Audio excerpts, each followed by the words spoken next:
పరిశుద్ధ గ్రంథంలో ప్రాముఖ్యంగా క్రొత్త నిబంధనలో యేసుక్రీస్తు రాకకు సంబంధించి కొన్ని చోట్ల ఆయన పుట్టాడు అన్నటువంటి విషయాలు మనకు కనబడతాయి. మరికొన్ని చోట్ల ఆయన వచ్చాడు అన్నటువంటి విషయం మనకు కనబడుతుంది. ఈ రెండు విషయాల్ని చాలామంది ఆలోచన చేస్తూ వచ్చాడు అన్న మాటలను చూసి అవి మాత్రమే ఎక్కువగా కాన్సన్ట్రేట్ చేసి ఆయన వచ్చాడు తప్ప పుట్టింది కాదు అనేవాళ్ళు కొందరు. ఆయన పుట్టాడు అన్నటువంటి మాటలను చూసి వాటి మీద ఎక్కువగా దృష్టికి సారించి వచ్చానంటే ఏంటి, స్వయంగా యేసు ప్రభువే ఎన్నో సందర్భాల్లో ఏం చెప్పాడు, నేను పుట్టాను అని చెప్పాడు కదా, కాబట్టి పుట్టాడని చెప్పడంలో తప్పేముంది అని మాట్లాడు. వాస్తవంగా యేసుక్రీస్తుకు సంబంధించి అలాగునే బైబిలు రాయబడినటువంటి రీతికి సంబంధించి ఒక సదవగాహన చదివేటటువంటి వారికి లేకపోవటం వలన ఈ సమస్య వచ్చింది. యేసుక్రీస్తు యొక్క జననం లేదా ఆయన యొక్క ఉద్భవం, ఆయన పుట్టుక విషయంలో మనం ఆలోచించగలిగితే యేసుక్రీస్తు ప్రభువుల వారు మనందరిలాగా ఈ లోకంలో పుట్టడంతో ఆయన చరిత్ర ప్రారంభం కాలేదు. మూడో విషయాన్ని కూడా ఈ పాఠంలో మనం విమర్శ చేయొచ్చు. యేసుప్రభు ఈ లోకంలోనికి వచ్చి లేదా యేసుప్రభు పుట్టి కేవలం 2000 సంవత్సరాలే అయ్యిందా అనే విషయాన్ని కూడా, సో ఆయన పుట్టాడా వచ్చాడా అనేటటువంటి విషయం, యేసుప్రభు జన్మించినటువంటి తేదీ ఎందుకు బైబిల్లో లేదు అన్నటువంటి విషయం, మూడవదిగా యేసుప్రభు పుట్టి కేవలం 2000 సంవత్సరాలే అయిందని, ఈ మూడు విషయాలకి మనకు ఒక స్పష్టమైనటువంటి జవాబు ఈరోజు మనం తెలుసుకునే ప్రయత్నం చేద్దాం. మొదటిగా యేసుక్రీస్తు ప్రభువుల వారి యొక్క ప్రారంభం గురించి ప్రభువే స్వయంగా చెప్పినటువంటి సందర్భాలు కొన్ని ఉన్నాయి. అంటే దేవదూతలు చెప్పిన సందర్భాల కంటే ప్రభువే చెప్పినటువంటి సందర్భాలు కొన్ని ఉన్నాయి. వాటిని మనం కన్సిడర్ చేయాలి. దాంతోపాటుగా దేవదూతలు కూడా స్వయంగా సొంతంగా చెప్పలేదు కదా, ఖచ్చితంగా అది కూడా ఎవరి ప్రేరణ, పరిశుద్ధాత్మ ప్రేరణే, దేవుని మూలమే. కాబట్టి వాళ్ళ మాటలు కూడా తీసిపడేయడానికి లేదు. మొత్తానికి ఒక కన్ఫ్యూజన్గా అనిపించేటట్టుగా ఉంటాయి. కానీ ప్రతి క్రిస్మస్కి చాలా చాలా స్పష్టమైనటువంటి ధ్యానాలు మనం చేయవలసినటువంటి ఆవశ్యకత ఉంది. ఎందుకనంటే యేసు ప్రభు గురించి తెలుసుకోవటం వల్ల చాలామందికి ఒక సందేహం ఏంటంటే, చదువుకున్న వాళ్ళందరికీ ఉద్యోగం రాదు కదా, మరి ఎందుకు చదువుకోవాలి ఆ మాత్రం దానికి అనే ప్రశ్న వేసాం అనుకోండి. మనం పిల్లల్ని స్కూల్కి కాలేజెస్కి పంపిస్తున్నాం కదా, చదువుకున్న వాళ్ళందరికీ ఉద్యోగం రాదు కదా. ఇప్పుడు మిల్లల్లో అందరూ చదువుకున్న వాళ్ళు ఉన్నారు లేరా? ఉన్నారు. మరి అందరికీ ఉద్యోగాలు వచ్చాయా? రాలేదు. మరి అలాంటప్పుడు ఉద్యోగం ఎందుకు, చదువు ఎందుకు అని అంటే అప్పుడు ఏమంటారు? విజ్ఞానం కోసం, ఇంకా లోకం గురించి లౌక్యం తెలియాలి కదా, లోకంలో మనుషుల పట్ల ఎలా వ్యవహరించాలో మనకు తెలియాలి కదా, ఆ విజ్ఞత మనకు వస్తుంది, ఎలా మసలుకోవాలో తెలుస్తుంది, మేనర్స్ అర్థమవుతాయి. ఈ విషయాలన్నింటినీ మనసులో ఉంచుకొని చదవాలి. అంటే ఒక చదువు ఉద్యోగం రాకపోయినా ఎందుకు చదువుకోవాలి, మరలా 1000 లక్షలు పెట్టనే దాని మీద ఒక అవగాహన ఉంది. మరి యేసుప్రభు గురించి తెలుసుకుంటే నాకేమొస్తుంది అన్నటువంటి దానికి ఎటువంటి అవగాహన చాలామందికి లేదు. అందుకే అసలు ప్రభు గురించినటువంటి వాస్తవం, ఆయన పుడితే ఏంటి, వస్తే ఏంటి, లేకపోతే ఆయన జనన తేదీ బైబిల్లో రాస్తే ఏంటి, రాయకపోతే ఏంటి, ఆయన 2000 సంవత్సరాల క్రితం వాడైతేనే ఏంటి, అంతకంటే ముందోడైతే ఏంటి, తర్వాత అయితే ఏంటి, ఈ విషయాలన్నీ చాలామందికి ఒక సందిగ్ధతలోని పడేస్తాయి. కానీ అందరిలాగా తీసేయాల్సినటువంటి పరిస్థితి కాదు. యేసు ప్రభు గురించి తెలుసుకోవటం వల్ల ఎంత మేలు జరుగుతుంది మానవాళికి అంటే చాలా స్పష్టంగా బైబిల్లో రాయబడి ఉంది. యోహాను సువార్త 17వ అధ్యాయం 3వ వచనంలో, యోహాను సువార్త 17వ అధ్యాయము 3వ వచనంలో వ్రాయబడిన ఒక చక్కటి మాట. అద్వితీయ సత్యదేవుడవైన నిన్నును నీవు పంపిన యేసు క్రీస్తును ఎరుగుటయే నిత్య జీవము. నిత్యము జీవించాలి అన్నటువంటి కళ మానవుడిది అనాదిగా కదా. ఆ రోజు ఏదెనులో పోగొట్టుకున్నటువంటి నిత్య జీవం ఇప్పటి వరకు అన్వేషణ చేస్తూనే ఉన్నారు. సైన్స్ను నమ్ముకుంటే మనం ఎక్కువ కాలం బతుకుతాం. అసలు చావే లేకుండా ఉండాలి అంటే ఏం చేయాలి? లేదంటే ఏదన్నా కొన్ని క్షుద్ర విద్యలు లాంటివి ఏమైనా నేర్చుకుంటే వస్తుందా? లేదంటే సంజీవని అన్నారు కదా, అది ఎక్కడ దొరుకుతుంది? లేదా తపస్సు చేస్తే దేవుడు ఏదో ప్రత్యక్షమై వరాలు ఏమన్నా ఇస్తాడేమో? ఇలా రకరకాలుగా ఆలోచన చేస్తూ ఉంటున్నారు, కానీ సరైనటువంటి జవాబు దొరకట్లేదు. ఒక చక్కటి భరోసా, ఒక స్పష్టమైనటువంటి భరోసా యేసుప్రభు మాటలు మనకు కనబడుతుంది. అదే యేసుప్రభును పంపినటువంటి తండ్రి అయిన దేవుని గురించి, యేసుప్రభు గురించి తెలుసుకోవటమే నిత్య జీవం అన్నమాట. కారణం ఏంటంటే ఆల్రెడీ నిత్యత్వంలో ఎవరున్నారు? తండ్రి అయిన దేవుడు ఉన్నాడు. నిత్యత్వానికి ఈ భూమి మీదకి వచ్చి వెళ్ళగలము అని నిరూపించి వెళ్ళింది ఎవరు? యేసుక్రీస్తు ప్రభుల వారు.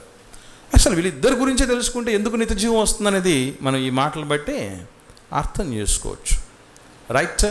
సో ప్రభు గురించి నేర్చుకోవటం వలన, తెలుసుకోవటం వల్ల మనకు నిత్య జీవము స్వతంత్రించుకునేంత గొప్ప భాగ్యం మనకు కలుగుతుంది. అంత చిన్న విషయం అయితే కాదు, చాలా సీరియస్గా తీసుకోవాల్సిన విషయం. రైట్? యేసు ప్రభు యొక్క రాకడ లేదా ప్రారంభం గురించి ఏమని రాయబడి ఉన్నదో ఒక మంచి విషయం చూద్దాం మనం. యోహాను సువార్త 17వ అధ్యాయంలోనే 5వ వచనం చూద్దాం. 5వ వచనం ప్రభు చెప్తున్న మాట, తండ్రి లోకము పుట్టక మునుపు నీ వద్ద నాకు ఏ మహిమ ఉండెనో ఆ మహిమతో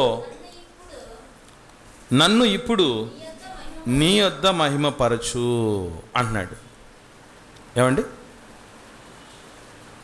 ఇక్కడ ఒక మంచి విషయం. అసలు ఈ లోకం పుట్టి ఎన్నేళ్ళు అవుతుంది అని అంటే 4,000 బిలియన్ సంవత్సరాలు అయింది అని అంటారు. బిలియన్ అంటే ఎంత అనుకుంటున్నారు? 100 కోట్లు. 4,000 బిలియన్ల సంవత్సరాలైంది అనేటువంటి లెక్కలు, అదొక అంచనా లెక్కే, కన్ఫామ్ కాదు. అంతకంటే ఎక్కువే అయి ఉండొచ్చు, తక్కువే అయి ఉండొచ్చు. మొత్తానికైతే ఈ లోకం పుట్టి చాలా కాలమైంది, చాలా కాలమైంది. ఈ లోకం పుట్టి చాలా కాలమైతే ఆ లోకం పుట్టక మునిపే యేసు ప్రభు ఉన్నాడట, ఆయనకు ఒక మహిమ కూడా ఉందట. ఇదొక్క మాట చాలు యేసు ప్రభు పుట్టాడా వచ్చాడా అన్నదానికి జవాబు. ఈ లోకంలోనికి ఆయన వచ్చాడే తప్ప పుట్టింది కాదు. మనలాగా మన జననముతో ప్రారంభమైనది కాదు ఆయన చరిత్ర.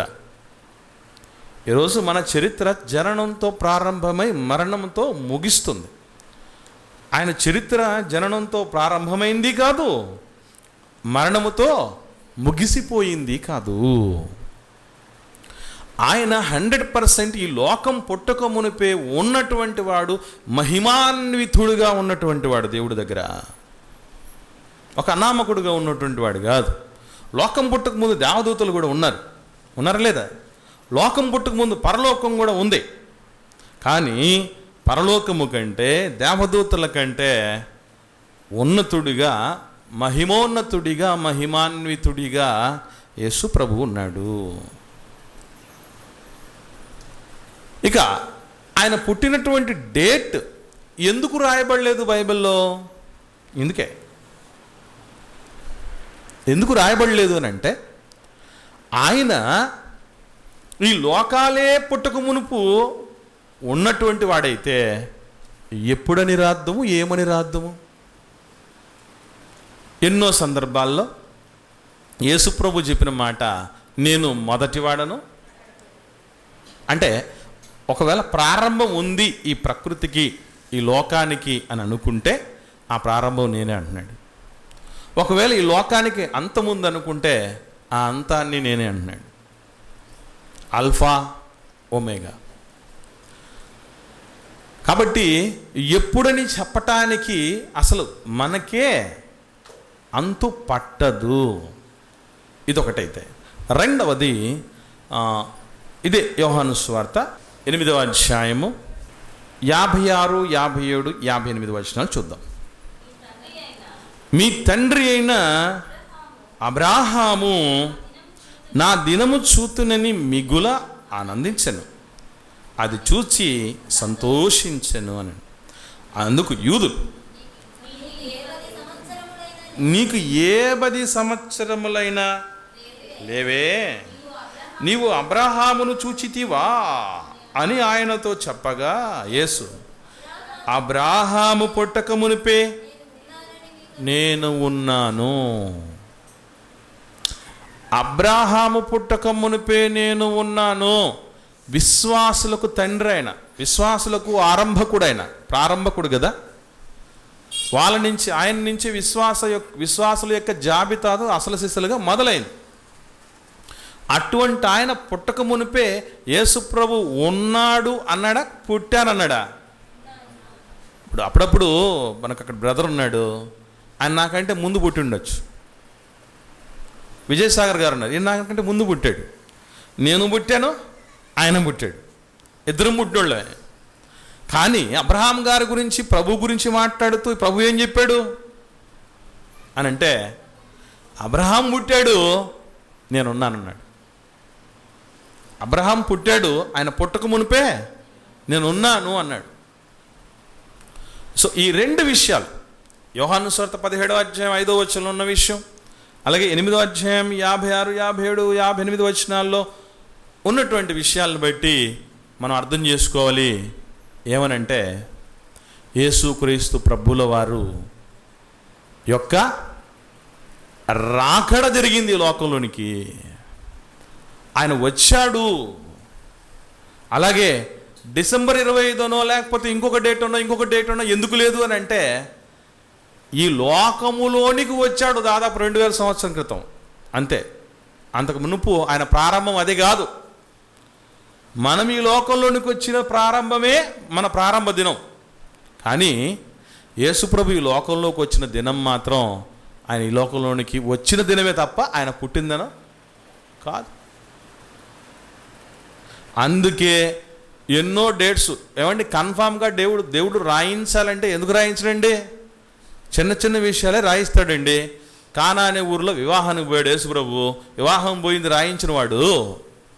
యేసుప్రభు ఎప్పుడు పుట్టాడో రాయించలేడా? తాటికాయంత అక్షరాలు రాయించోడు, నిజంగా అది జరిగి ఉంటే. అర్థమవుతుందా? కాబట్టి నేను ఇక దేవదూతల మాటల దగ్గరికి, అలాగే గ్రంథకర్తల మాటల దగ్గరికి రాలేదు. పాపులను రక్షించుటకు క్రీస్తు యేసు లోకమునకు పుట్టిన వచ్చాను అన్న మాట నమ్మదగినది, పూర్ణాంగీకారానికి యోగ్యమైనది అని అంటాడు. రైట్, ఇవన్నీ బాగున్నాయి, ఓకే. అయితే కొన్ని సందర్భాల్లో దేవదూతలు, మరికొన్ని సందర్భాల్లో యేసు ప్రభువే స్వయంగా యేసు ప్రభు పుట్టాడు అన్న మాటలు కనబడతాయి. ఎందుకు? ఇది మనకు తెలియాలి. కొన్ని సందర్భాలు చూద్దాం. లూకాసు వార్త 2వ అధ్యాయం, లూకాసు వార్త 2వ అధ్యాయం 8 నుంచి 11 వచనాల వరకు చూద్దాం. ఆ దేశంలో కొందరు గొర్రెల కాపరులు పొలంలో ఉండి రాత్రి వేళ తమ మందను కాచుకొని చుండగా ప్రభువు దూత వారి యొద్దకు వచ్చి నిలిచింది. ప్రభు మహిమ వారి చుట్టూ ప్రకాశించింది. వాళ్ళు మిక్కిలి భయపడ్డారు.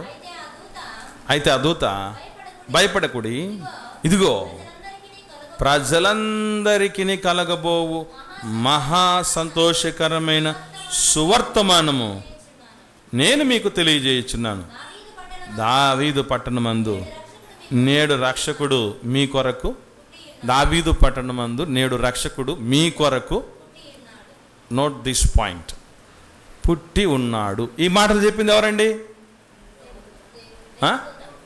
దేవదూతలు, ప్రభువు దూత అనే మాట చూడండి, వారి యొద్దకు వచ్చి నిలిచెను. ప్రభు దూత మాట్లాడుతుంది 9వ వచనం. సో ప్రభు పంపినటువంటి వ్యక్తే. ప్రభు ఏం చెప్పమంటే అది చెప్పాల్సినటువంటి వాళ్ళే. మరి ఇక్కడ పుట్టి ఉన్నాడు అని చెప్తున్నాడేంటి? నంబర్ 1. ఇక యేసు ప్రభువే స్వయంగా చెప్పినటువంటి మాట చూద్దాం. 18వ అధ్యాయం యోహాను సువార్త. యోహాను సువార్త 18వ అధ్యాయం. యోహాను సువార్త 18వ అధ్యాయం 36, 37, 38 వచనాలు చూద్దాం. 37, 38 వచనాలు. అందుకు పిలాతు, నీవు రాజువా అని యేసు ప్రభువుని అడిగితే యేసు ప్రభు అంటున్నారు, నీవు అన్నట్టు నేను రాజునే, సత్యమును గూర్చి సాక్ష్యం ఇచ్చుటకు నేను. నోట్ చేసుకోండి, సత్యమును గూర్చి సాక్ష్యం ఇచ్చుటకు నేను పుట్టి తిని. యేసు ప్రభువే స్వయంగా ఇస్తున్న స్టేట్మెంట్ ఇది. ఇప్పుడు పుట్టాడు అనేది వాస్తవం కానప్పుడు దేవదూత ఎందుకు చెప్పాలి? యేసు ప్రభువే స్వయంగా ఎందుకు చెప్పాలి? నేను వచ్చాను, ఆల్రెడీ ముందు నుంచి ఉన్నానని చెప్పచ్చు కదా. అదే మాట అబ్రహాం పుట్టక ముందే నేను ఉన్నానన్నటువంటి మాట యూదులతో చెప్పాడు కదా, పిలాతుతో చెప్పలేడా ఏంటి? ఎందుకు అలా చెప్పాల్సి వచ్చింది అన్నటువంటి విషయాల్ని ఆలోచించగలిగితే ఇదే బైబిల్ వ్రాయబడినటువంటి రీతికి ఒక చక్కటి ఉదాహరణ. మీరు బాగా ఆలోచించగలిగితే జ్ఞానులకు దేవుడు ట్రీట్ చేసిన విధానం, జ్ఞానులను చూసిన విధానం ఒకలా ఉంది. గొర్రెల కాపరులను ట్రీట్ చేసిన విధానం ఒకలా ఉంది. జ్ఞానులు అంత పెద్దగా క్లూ ఇవ్వాల్సిన పని లేదు. వాళ్ళకి నక్షత్రం కనపడితే చాలు అప్పుడప్పుడు కొందరు గురించి చెప్తూ ఉంటారు, చాలా ఇంటెలిజెన్స్ అండి, చాలా షార్ప్ అండి అని చెప్తూ సెంటీమీటర్ స్థలం ఇస్తే కిలోమీటర్ దూసుకుపోతారంటారే, అట్లాంటోళ్ళు జ్ఞానులు. వాళ్ళకి ఎక్కడో వాళ్ళ దేశంలో నక్షత్రం కనపడితే దాన్ని పట్టుకొని ఎక్కడికి వచ్చారు, తీగ లాగుకుంటూ వచ్చి డొంకలో పడ్డారు. అలాగా వాళ్ళకు పెద్దగా క్లూస్ అవసరం లేదు. వాళ్ళ జ్ఞానులు. వాళ్లకు నక్షత్రాన్ని చూపిస్తే చాలు అల్లుకుపోతూ రాగలరు. ఎంత జర్నీ అనుకుంటున్నారు మళ్ళీ చేసింది వాళ్ళు? దాదాపు 2 సంవత్సరాలు. ఎందుకనంటే జ్ఞానుల వలన విచారించి తెలుసుకొని బాగా కనుక్కున్నాడు, ఏ టైంలో మీకు కనబడింది నక్షత్రం, ఏ టైంకి మీరు ఇక్కడికి వచ్చారని కనుక్కొని 2 సంవత్సరాలు పుట్టినది మొదలుకొని 2 సంవత్సరాల్లో పిల్లలందరినీ హేరోదురాజు ఏం చేయించాడు? చంపించేశాడు. అంటే అర్థం ఏంటి? వాళ్ళకి కనబడిన రోజు నుంచి వీళ్ళు వచ్చేలోపు దాదాపు 2 ఇయర్స్ పట్టింది టైం. 2 సంవత్సరాలు ప్రయాణం చేసి మరీ రావడం అంటే మామూలు విషయం అండి? దిక్సూచి, వాళ్ళ చుక్క అని అన్నీ చుక్కే.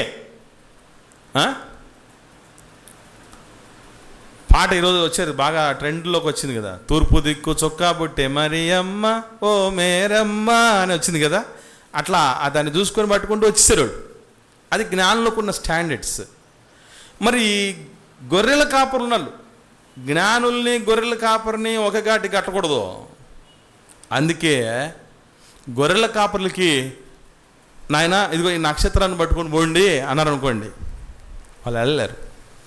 అందుకేం చేయాలి? అసలు ఈ మాటలు దేవదూత ఎవరితో మాట్లాడుతుంది? గొర్రెల కాపర్లతో మాట్లాడుతుంది. గొర్రెల కాపర్ల స్టాండర్డ్స్ ఎంతవరకు ఉంటాయి? కొంతవరకే ఉంటాయి. అందుకే యేసుప్రభు గురించి వచ్చాడు అనే పీజీ క్లాస్ చెప్తే ఆ కేజీ స్టూడెంట్స్కి అర్థం కాదు. అందుకే ఏం చేయడం జరిగింది? దావీదు పట్టణమందు నేడు రక్షకుడు, నేడు అనే క్లారిటీ కూడా చెప్పడం జరిగింది. నేడు అన్నదాన్ని మనం ఇప్పుడు డిసెంబర్ 25 అనుకుంటున్నాం, అంతే కదా. రక్షకుడు పుట్టి ఉన్నాడు, అంతటితో ఆగిపోయిందా దేవదూత? వాళ్లకు అక్కడితో ఆగిపోతే విషయం అందదు, వాళ్ళ స్టాండర్డ్స్లో. అందుకే 12వ వచనంలోకి వస్తే ఏం చెప్పడం జరిగింది ఇంకా క్లారిటీగా? లూకా సువార్త 2వ అధ్యాయం 12వ వచనంలో, దానికి ఇదే మీకు ఆనవాడు, ఒక శిశు పొట్టి గొడ్డలతో చుట్టబడి ఒక తొట్టిలో పండుకొని ఉన్నట మీరు చూచిదరని వారితో చెప్పాను. ఇంత అవసరం అండి? ఇంత అవసరమా? కొందరికి పిల్లలకి అప్పుడప్పుడు చెప్తూ ఉంటాం మేమే, అరటిపండు ఒలిచి నోట్లో పెట్టినట్టు చెప్పినా కూడా వీళ్ళకి అర్థం కాలేదండి అంటూ ఉంటాం. కొందరు స్టూడెంట్స్ ఉంటారు, వాళ్ళకి ఎక్కువగా వివరించామనుకోండి బోర్ ఫీల్ అవుతారు. ఎందుకంటే వాళ్ళ స్టాండర్డ్స్ హై ఉంటాయి. జ్ఞానులకు చుక్క చూపిస్తే చాలు వచ్చేస్తారు చక్కగా. వీళ్ళకు చుక్కతో కాదు, వీళ్ళు చుక్కలు చూపించే రకాలు తప్ప చుక్కలు చూసి దారికి వచ్చేవాళ్ళు కాదు. అందుకే రక్షకుడు పుట్టాడు అంటే నాకు అర్థం అవుద్ది అంతే. తర్వాత ఒక శిశువు పొత్తిగుడలతో చిట్టబడి తొట్టి విషయంలో కూడా ఎందుకు చెప్పాల్సి వచ్చింది? అది ల్యాండ్ మార్క్ అంటారు చూసారా, గుర్తుపట్టడం కోసం చెప్పేది. ఆనవాళ్ళు అంటారే. అప్పుడప్పుడు కొత్తగా నన్ను రిసీవ్ చేసుకోవడానికి ఎవరన్నా వచ్చినందుకు వాళ్ళకు కొన్ని ఆనవాళ్ళు చెప్పాలి. ఎత్తుగా ఉంటాను, నల్లగా ఉంటాను, కాస్త బొజ్జ చేసుకొని ఉంటాను, ఇది ఒక సిమ్టమ్స్ అన్నమాట, ఆనవాళ్ళు. అట్లాగా ఎవరి స్టాండర్డ్స్కి తగ్గట్టుగా దిగి వాళ్ళకి అర్థమయ్యేటట్టు చెప్పటం బైబిల్ శైలి. కొన్ని సందర్భాల్లో దేవుడు ఆత్మ అనే మాట ఉంది కదండి. ఆత్మ అయితే దేవుడు చాలా సందర్భాల్లో రక్షింపనేరకు ఉండునట్లు యెహోవా హస్తము కురచగలదు. ఆయన ఆత్మ అయితే ఆత్మకు చేతులు ఎక్కడి నుంచి వచ్చాయి? ఆత్మ అయితే చేతులు ఎక్కడి నుంచి వచ్చాయి? నేను పిండమునై ఉండగా నీ కన్నులు, యెహోవా కన్నులు ప్రతి స్థలము మీద ఉన్నాయి అంటాడు. ఆయనకు కన్నులు ఉన్నాయని బైబిల్లో మనం చూడగలం. ఆకాశం నా సింహాసనం, భూమి నా పాదపీఠం, ఆయనకు పాదాలు ఉన్నాయి, చేతులు ఉన్నాయి, బాడీ ఉందన్నట్టుంది. ఇంతకీ నా ఆత్మనా లేకపోతే మనలాంటి అవయవాలు కలిగినటువంటి రూపమైంది అని అంటే, ఆయన ఆత్మ అనేది పీజీ క్లాసు. మనలాంటి రూపాలు కలిగినటువంటి ఉన్నాయని చెప్పడానికి అది కేజీ క్లాసు. ఆదుకున్నాడంటే ఆయనది ఆపన్న హస్తం అని అంటారు.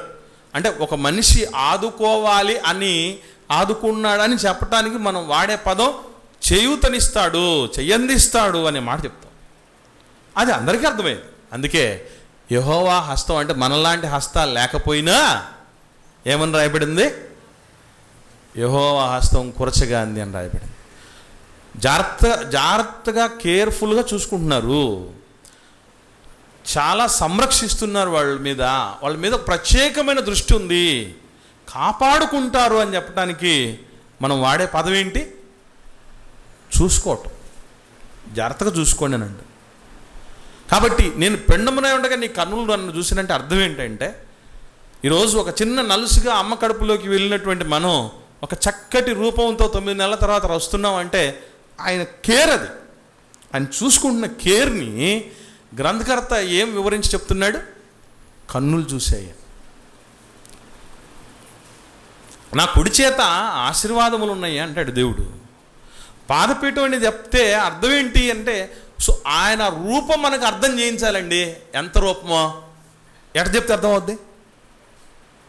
ఆకాశాన్ని ఒక సింహాసనంగా, భూమి ఒక పాదపీఠంగా పెడితే పాదం పెట్టుకునే పీట అంటే ఉంటుందండి, మనకు అర్థం అవుతుంది.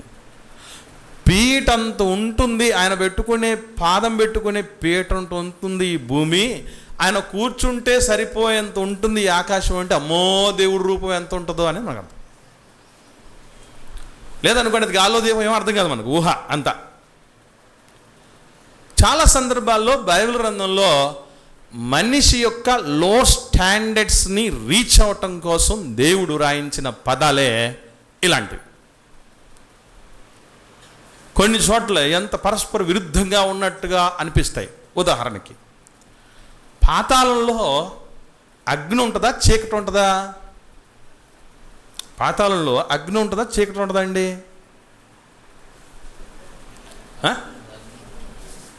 అగ్ని ఉంది. ఈ జ్వాలలో, ఈ అగ్ని జ్వాలలో నేను యాతన పడుచున్నానని ఒక చోట ఉంటుంది. కటిక చీకటి గల బిలాలు ఉన్నాయి, వెలుపల చీకట్లో తోసివేయబడతాడు అని మాటపడ్డాడు. ఇంతకు అగ్ని ఉన్న చోట చీకటి ఉంటుందా? ఉండదు. చీకటి ఉన్న చోట అగ్ని ఉండదు. మరి ఇదేది చీకట్లో వెలిగే అగ్ని ఏంటి? దాన్ని ఎట్లా అర్థం చేసుకోవాలి? బైబిల్లో ఆ పద ప్రస్తావన జరగడానికి ముఖ్యమైన కారణాలు ఏంటి అని అంటే, అగ్ని భరించరా అన్నటువంటి నొప్పికి సూచన. మీరు బాగా గమనించి చూడండి, ఏ పెయిన్స్ అయినా భరించే వాళ్ళు, తట్టుకునే వాళ్ళు కొంతమంది ఉంటారు. కాలిన గాయాల వార్డు కలిగినటువంటి హాస్పిటల్ మీరు ఎప్పుడైనా చూశారు లేదో, లోపలికి ఎంటర్ అయితే మీకు భయం వస్తుంది. వాళ్ళు ఎప్పుడూ అరుపులు, కేకలు, పెడబొబ్బలు పెడుతూనే ఉంటారు. ఆ శరీరానికి ఉన్నటువంటి ఆ వస్తువులు కానీ, బట్టలు కానీ అతుక్కుపోయి ఉంటాయి బాడీకి. వాటిని తీస్తే వీళ్ళు తట్టుకోలేరు, తీకిపోతే తట్టుకోలేరు, ఇంజక్షన్ వేయడానికి వస్తే తట్టుకోలేరు, తాకితే తట్టుకోలేరు, ఈవెన్ ఆయింట్మెంట్ రాయడానికి వెళ్ళినా కూడా అంత వేదనతో కూడింది. నీకు వేదన అలా ఉండబోతుందని చెప్పటానికి దేవుడు వాడిందే అగ్ని. మరి చీకటి ఎందుకన్నాడు అని అంటే, ప్రపంచంలో ఏ ఒక్కరికి కూడా చీకటి అంటే ఇష్టం ఉండదు. అందుకే ఇంట్లోకి వచ్చిన వెంటనే లైట్ వేస్తాం. చీకటి ఉన్న చోటను పోగొట్టడం కోసం మనం ప్రయత్నం చేస్తాం ఎప్పుడు కూడా కదా. ఇది పట్టపగలు, మనకి పగలు కదా, పగలైనా లైట్లు ఎందుకు కొన్ని వేసుకున్నాం అంటే లోపల కాస్త డార్క్నెస్ ఉంది, దాన్ని మనం ఏం చేయాలి? అధిగమించాలి. ఎవరన్నా మీకు కళ్ళు మూసారనుకోండి, చాలా బాగుంది, ఈ రోజంతా మూసేయే అంటారా? ఏం చేస్తారు? వెంటనే తీసేయాలి, కళ్ళు చూడాలి, వెలుగును చూడాలి. మోసుకోనంటే కాదు. చిన్నపిల్లల్ని కొందరిని గమనిస్తూ ఉంటాం, ప్రార్థన చేస్తుంటే కళ్ళు మూసుకోరండి, చూసారా? ఎలా అంటే కళ్ళు మూసుకుంటే ఏదో జరిగిపోయినట్టు ఉంటుంది. కాబట్టి అయిష్టమైన పరిస్థితి నీకు ఉంటుంది. చీకటిలో నువ్వు ఉండిపోతావు ఎంతో కాలం. కొంతకాలం నిన్ను చీకటి గదిలో పెడితే నేను తట్టుకోలేవు. అలాంటిది మొత్తం జీవితం అంతా అక్కడే ఉండిపోతావంటే అదొక భయానకమైనటువంటి అనుభవం అని చెప్పటానికి దేవుడు ఉపయోగించిన పదాలు తప్ప, వాస్తవంగా ఆలోచన చేస్తే ఇవి రెండు అక్కడ ఉండవు. మరి ఏముంటాయి అంటే, వేదన అయితే గ్యారంటీ. వేదన ఓ కైసా హోతా, ఎట్లా ఉంటుందని మీరు అడిగితే ఇదిగోనైనా అని ఎగ్జాంపుల్స్. అగ్ని, చీకటి, రైట్. ఇప్పుడు యేసు ప్రభు ఎందుకు చెప్పాడు నేను పుట్టానని? ఇది మనకు తెలియాలి. ఆఖరిగా ఏమండి, ఇది చూసుకొని మనం ముగించుకుందాం. యోహాను సువార్త 19వ అధ్యాయం 37-38 వచనంలో చూసాం కదా. 18వ అధ్యాయం యోహాను సువార్త 37-38 వచనాల్లో పిలాతుతో అంటున్నటువంటి మాట యేసు ప్రభు ఏమని? సత్యమును గూర్చి సాక్ష్యం ఇచ్చుటకు నేను పుట్టి తిని అని ఎందుకు అనాల్సి వచ్చింది యేసు ప్రభు పిలాతు దగ్గర అంటే, సింపుల్. దేవదూత, గొర్రెల కాపర్ల స్టాండర్డ్స్ ఆ మాత్రం ఉన్నాయి కాబట్టి చెప్పింది. యేసు ప్రభు కూడా పిలాతు స్టాండర్డ్, పిల్లోడి స్టాండర్డ్.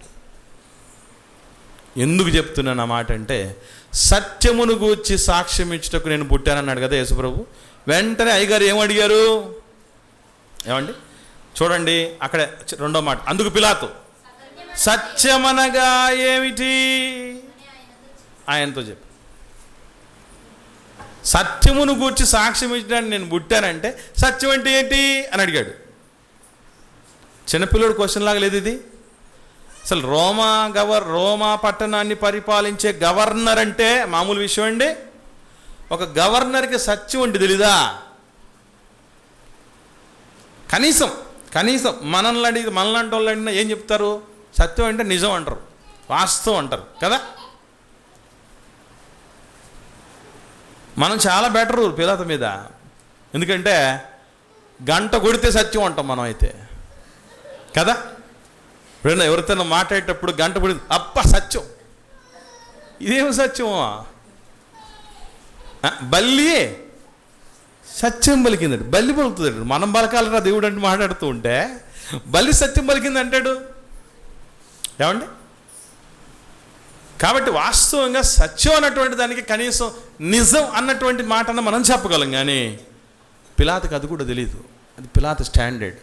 అందుకే సత్యమును గూర్చి సాక్ష్యం ఇవ్వటానికి నేను వచ్చాను.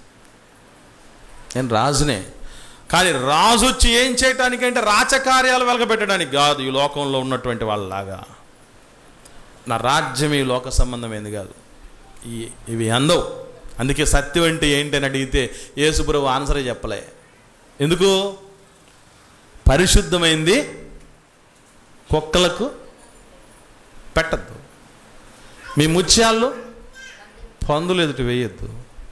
ఎవడన్నా వద్దు అన్నాడు సువార్త మాకు, వాడికి భాగ్యం లేదనుకొని వెళ్ళిపోవాల్సింది తప్ప నేను ఇక్కడే ఉండి చెప్పిపోతాను నువ్వేం చేస్తావో చూస్తాను అనకూడదు. అది బైబిల్లో భక్తులు అనుసరించిన విధానం కానే కాదు. ఎవరైనా చేర్చుకోకపోతే ఏం చేయమన్నాడు ప్రభు? దుమ్ము దులిపేసి వెళ్ళిపో, తర్వాత నేను చూసుకుంటాను వాడి దుమ్ము దులిపే పని అన్నాడు. అంతే, దట్స్ ఇట్. కాబట్టి ప్రియులరా, యేసు ప్రభు వచ్చాడా పుట్టాడా అని చెప్పడానికి దానికి సంబంధించి ఆన్సరు వచ్చాడని, ఆయన ఈ లోకమంతా పుట్టక ముందే ఉన్నటువంటి వాడైనా, ఉన్నవాడి కుమారుడు, ఉన్నవాడే, ఎప్పటికైనా ఉండాల్సినోడే. ఈ విషయాలు చాలా స్పష్టంగా ప్రభు చెప్పాడు. అయితే దేవదూతలు ఎందుకన్నారో, అలాగే యేసు ప్రభు అయిన ఎందుకన్నాడో మనకు తెలిసిపోయింది. బైబిల్ రాయబడిన విధానాలు అవి. ఎదుటి వాళ్ళు ఏ స్థితిలో ఉన్నారు, వాళ్ళకి ఎలా చెబితే ఎంతవరకు అందిస్తే అందుకోగలరు అని తెలిసి ఉంటుంది. బేసిక్గా ఎన్నో సంవత్సరాల అనుభవం ఉన్నటువంటి వాళ్లకు, మాలాంటి వాళ్ళకు కూడా కూర్చున్న వాళ్ళకి ఏ స్టాండర్డు ఏంటి పరిస్థితి, నేను వాళ్ళకి ఏ క్లాస్ చెప్పాలి, ఏ రీతిగా అర్థం చేయిస్తే అర్థమవుతుంది అన్నటువంటి విషయం మాకైనా కొన్ని తెలియకపోవచ్చు. దేవదూతలకి ప్రభు తెలియకపోవటం ఏంటి? అందుకే కొన్ని సందర్భాల్లో బైబిల్లో పుట్టాడు అన్న మాటకు వచ్చిందంటే మనం ఏమర్థం చేసుకోవాలి? పుట్టాడంటేనే అర్థం అవుద్ది. ఇప్పుడు మనకైతే క్రిస్మస్ అంటే ఏం గుర్తొస్తుంది చెప్పండి? క్రిస్మస్ అంటే అందరికీ ఏమర్థం అవుద్దండి? క్రిస్మస్ అంటే ఏమర్థం అవుద్ది అని అంటే Christmas cake, Christmas candle, Christmas తాత, క్రిస్మస్ స్టారు, క్రిస్మస్ ట్రీ. ఇదే క్రిస్మస్ అంటే. పాకలేని క్రిస్మస్ను ఊహించుకోండి అంటే, పోనీ పాకశాస్త్రం లేని క్రిస్మస్ను ఊహించుకోండి అంటే, పాకశాస్త్రం ఏంటి? తిండి.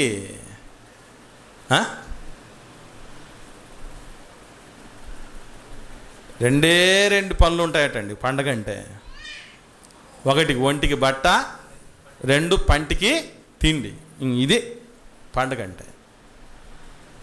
మనకెట్లయితే ఈ స్టాండర్డ్స్ ఉన్నాయో అలాగే స్టాండర్డ్స్ లో ఉన్నటువంటి వాళ్ళకి ఆ విధంగా చెప్పాడు తప్ప దేవుడు వాస్తవంగా యేసుప్రభు 2000 సంవత్సరాల క్రితముడు కాదు. మీ యేసుప్రభుది వయసు, చరిత్ర, హిస్టరీ చాలా చిన్నదంటే దిమ్మ తిరిగిపోయే ఆన్సర్లు దేవుడు బైబిల్లో చెప్పాడు. అవి అందం. లోకం పుట్టిన తర్వాత మిగతా వాళ్ళు ఎవరైనా దేవుళ్ళు అనబడిన వాళ్ళు లోకంలోకి వచ్చారేమో. మన ప్రభువు లోకం పుట్టక ముందు నుంచే ఉన్నాడు. 3 లోకాల మీద అధికారం సంపాదించినోడు. పరలోకం పోవాలంటే ఆయన ఒక్కడే శరణ్యం, ఆయన ఒక్కడే దిక్కు. అది ఆయన గొప్పతనం. కాబట్టి ఆయన పుట్టలేదు, వచ్చాడు. నెక్స్ట్, ఆయన పుట్టినరోజు ఎందుకు రాయబడలేదు అని అంటే మనలాంటి చరిత్ర కాదు ఆయనది. లోకం పుట్టక ముందటి చరిత్ర, లోకమంతా అంతమైపోయినా నిలిచిపోయే చరిత్ర. ఆయన కాలగర్భంలో కలిసిపోయాడు కాదు, కాలము లెక్కించుటకు కారణమైన వాడు. కాబట్టి అది యేసు ప్రభు యొక్క గొప్పతనం. సో ఈ 3 ప్రశ్నలకు జవాబులు వచ్చాయని నేను నమ్ముచు సందేశాన్ని ముగిస్తున్నాను. తెలిసినటువంటి వాళ్ళు చాలామందికి ఈ సత్యాలను తెలియపరిచి నిత్య జీవానికి చేరువ చేయాలని ప్రేమతో నేను మనవి చేస్తూ సందేశాన్ని ముగిస్తున్నాను. ప్రార్థన చేసుకుందాం.